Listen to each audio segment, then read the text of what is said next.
What is the face of evil? Is it a snarling monster? Or is it the calm, reassuring smile of the person you trust most in your most vulnerable moment? In the ashes of World War II, in a nation brought to its knees, a savior appeared for unwanted children. A skilled, respected midwife named Miyuki Ishikawa. She offered hope. She offered a way out for desperate parents. But the hope she offered was a lie. The salvation she promised was a slow, silent death. She wasn't a savior. She was a killer, responsible for the deaths of more than 100 infants. And by the time her truth was uncovered, she had claimed more lives than most of history's most notorious murderers, all while wearing the mask of an angel. Hello, and welcome back to Heinous Crime Files, the channel where we delve into the darkest chapters of history, not to sensationalize, but to understand. Today, we are traveling to 1940s Japan, to a small maternity clinic in Tokyo, where the line between compassion and cruelty was blurred into oblivion. This story isn't just about a killer. It's about a broken society, a fatal ideology, and the shocking legal legacy that emerged from the shadows. If you're ready to explore this chilling case with me, make sure you're subscribed to Heinous Crime Files. Hit that subscribe button and ring the notification bell so you never miss a journey into the past.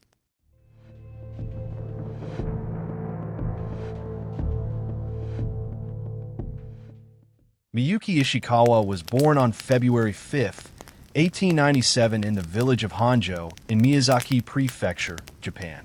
While the details of her childhood are sparse, we know she was ambitious enough to move to Tokyo for an education, a significant step for a woman in that era. Her choice to become a midwife, or jozanpu, was a testament to her determination. It was a highly respected profession, but the training was rigorous. She wasn't just learning to deliver babies. She was being initiated into a role of deep community trust. A midwife was a figure of authority, a keeper of secrets, a pillar of strength. After graduating, her personal life took a defining turn. She married a man named Takashi Ishikawa. And here, the story takes on a darker layer. Takashi was not just any man. Before their marriage, he had been a sergeant in the military, and after that, an officer for the Tokyo Metropolitan Police Department. Think about that. The man who would become her chief accomplice was a former enforcer of the law. He knew the system, he understood procedure. This was a meeting of two disciplined, authoritative minds. Miyuki soon began working at the Kotobuki Maternity Hospital. But the Japan of the 1940s was a place of utter desperation. World War II had left Japan in ruins. The economy was shattered, and crucially, abortion was illegal. For struggling mothers, the poor, the unmarried, the war widows, an unexpected pregnancy was an impossible burden. They came to Miyuki's clinic scared, trapped, and out of options. It was in this pressure cooker of despair that Miyuki, her husband Takashi, and a complicit doctor named Shiro Nakayama conceived their macabre solution. The process was chillingly systematic. For years, this deadly assembly line operated in plain sight. It wasn't a chaotic spree. It was a cold, bureaucratic, and chillingly efficient system. Each member of this trinity of death had a specific, well-practiced role. Let's break down how it worked, step by sinister step. It always began with the offer. Miyuki Ishikawa didn't snatch babies. She didn't need to. She used something far more powerful: psychological manipulation. Imagine the scene: a young mother, exhausted, terrified, holding her newborn. The world outside the clinic is rubble and hunger. Miyuki would enter the room, not as a predator, but as a confidant. Her tone was not judgmental. It was pitying, pragmatic. She would sit beside the mother, perhaps even hold her hand, and agree with her unspoken fears. She would say, "I understand your situation is impossible. A historian might imagine. To raise this child would be to condemn it to a life of starvation and shame. It would be a cruelty, but there is a responsible, noble path." This was the hook. She would then present her solution. She spoke of wealthy, respectable families, doctors, lawyers, who were desperate for a child but could not have their own. These families would offer the baby a life of privilege, love, and opportunity. All the mother had to do was make the ultimate sacrifice, sign the adoption papers, and pay a small fee, a fraction of the cost of raising a child, to cover the administrative costs. This fee, collected by Takashi, was typically around 500 yen, a significant sum for a poor family, but a pittance compared to a lifetime of expense. It was a cruel genius. The lie allowed the parents to leave feeling they had made a selfless, responsible choice, absolved of guilt. They entrusted their child to an angel, not knowing they were handing them over to a reaper. Once the paperwork was signed and the fee paid, the infant was taken to a back room. This was not a nursery. It was a death chamber. The care ended the moment the door closed. The methods were varied, but the outcome was always the same. In some cases, death was quick and direct. The infants were suffocated or strangled. This was likely reserved for when efficiency was paramount, when too many babies were in the clinic at once. More commonly, and perhaps more horrifyingly, was the passive method, systematic neglect. This was a slow, silent murder. The newborns were denied sufficient milk. They were left to cry in soiled diapers. In the harsh winters, they were denied warmth. They would die over days from starvation, dehydration, or preventable diseases like pneumonia that ran rampant through their malnourished bodies. The sounds of that room would have been a haunting chorus. The weak, hungry cries of newborns, growing fainter each day until they fell silent. The staff, complicit or willfully blind, did nothing. The babies were simply left to fade away, and this is where the system achieved its grim perfection. A dead baby was a problem. A dead baby with a legitimate death certificate was just a tragedy, and thus, this is where the accomplices sealed the pact. Takashi Ishikawa, the businessman, the former police sergeant, handled the logistics.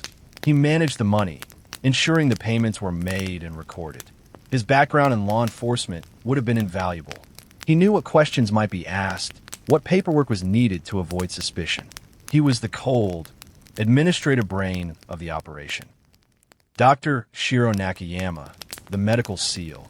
Dr. Nakayama provided the final, crucial layer of legitimacy. When an infant died, he would falsify the death certificate.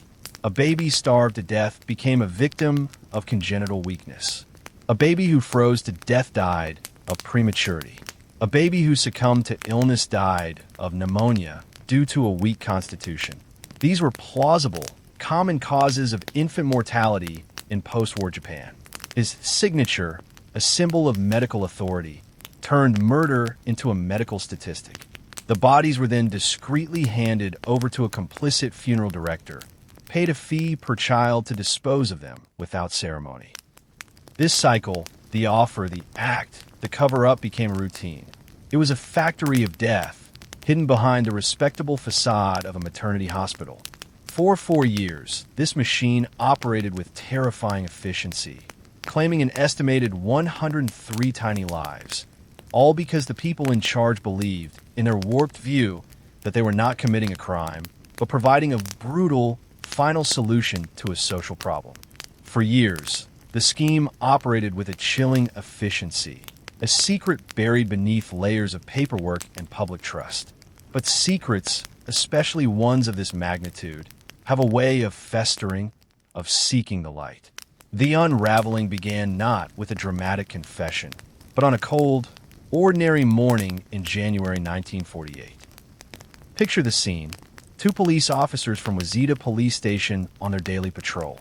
Their beats took them through a city still scarred by war, a landscape where oddities were often overlooked. But on this morning, their attention was drawn to something unmistakably suspicious. For bulky, unmarked wooden boxes left in the care of a local funeral director. The boxes were crude, the kind used for shipping goods, not for conducting respectful funerals.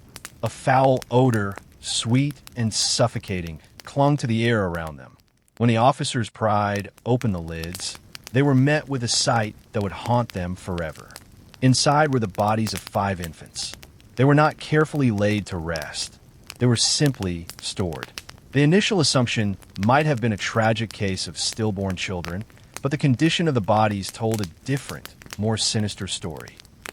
A swift medical examination was ordered, and the results were horrifyingly precise. The cause of death for these babies was not a mystery. 3 had died of pneumonia and acute malnutrition. 2 had frozen to death. But the most damning piece of evidence, the detail that transformed this from a tragedy into a potential massacre, was this: all of them had no food in their stomachs. Let that detail sink in.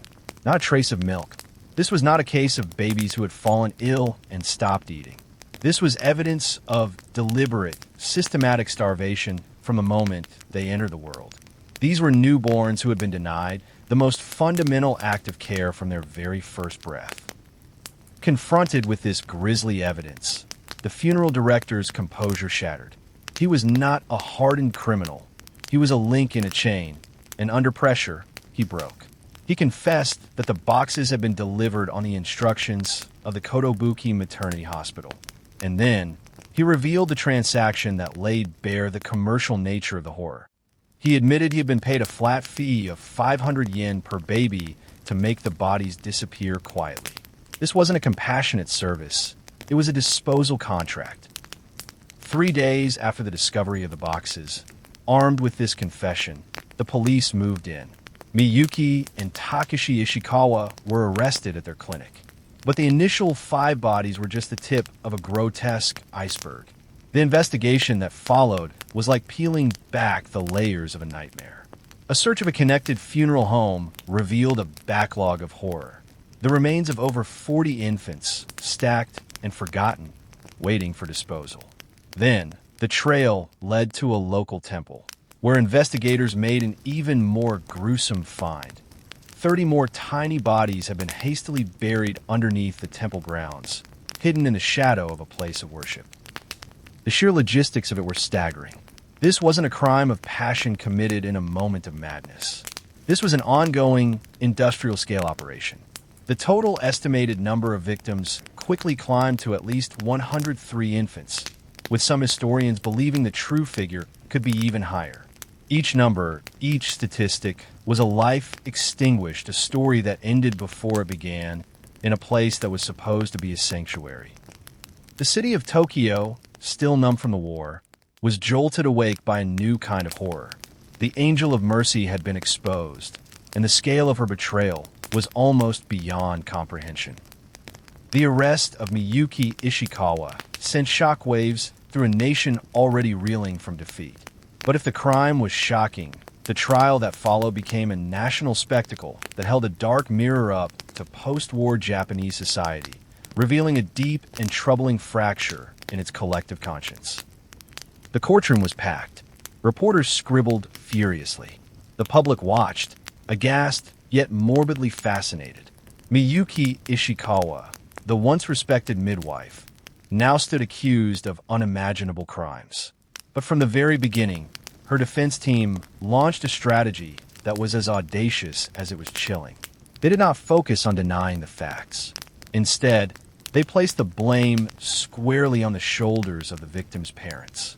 The defense attorney would paint a picture of a desperate, broken Japan.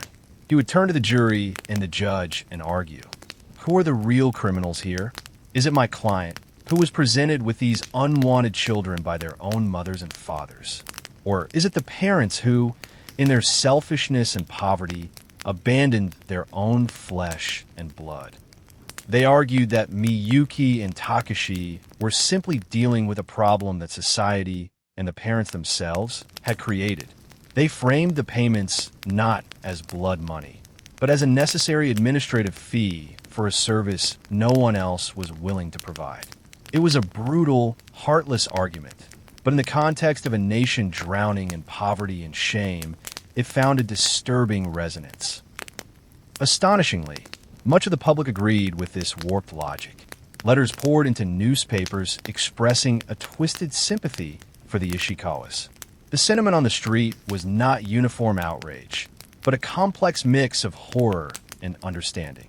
Many citizens, struggling to feed their own families, saw a grim logic in the actions. They asked, what else was she to do with these children? Let them starve on the street. The parents, who were themselves victims of circumstance, were vilified in the court of public opinion for their irresponsibility. The trial became less about the murder of infants and more about the failures of shattered society.